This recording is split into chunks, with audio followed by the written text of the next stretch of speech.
gathered in silence, far from the ears of men.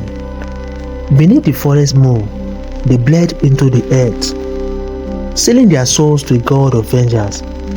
This was no ordinary war. This was a part of death, a blood oath that would change Akure's fate forever. Subscribe to Folklore Frontier, where legends breathe and fear never sleeps. It was the year 1818, and Akure stood at the edge of ruin.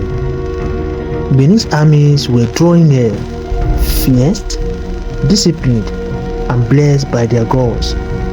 In desperation, Akure's high priest turned to the ancient rites of power, not strategy, not numbers, but sacrifice.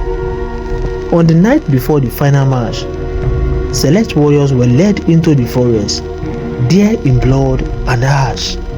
They took an oath to never retreat, never break, never return alive unless victorious. Their blood was offered to an ancient war deity whose name was never spoken aloud.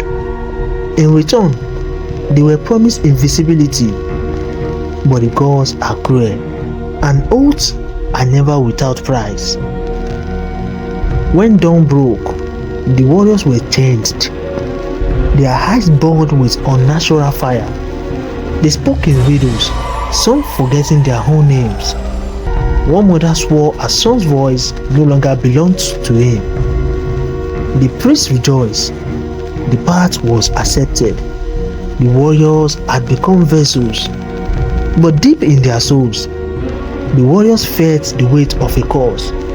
One by one, they were haunted by visions, fire falling from the sky, vultures cycling before battle, ancestors turning away.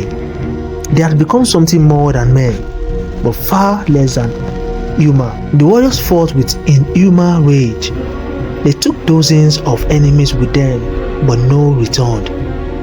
Not a single old bound man survived. Their spirits were said to roam this forest, wailing through the night winds. In the years that followed, the ritual site was abandoned, cursed, forgotten. Elders whispered that Akure's defeat was not just a military failure, but divine punishment for binding men to gods with no mercy. The blood oath gave them strength, but it also doomed their souls. There are battles etched in history, and others buried beneath it.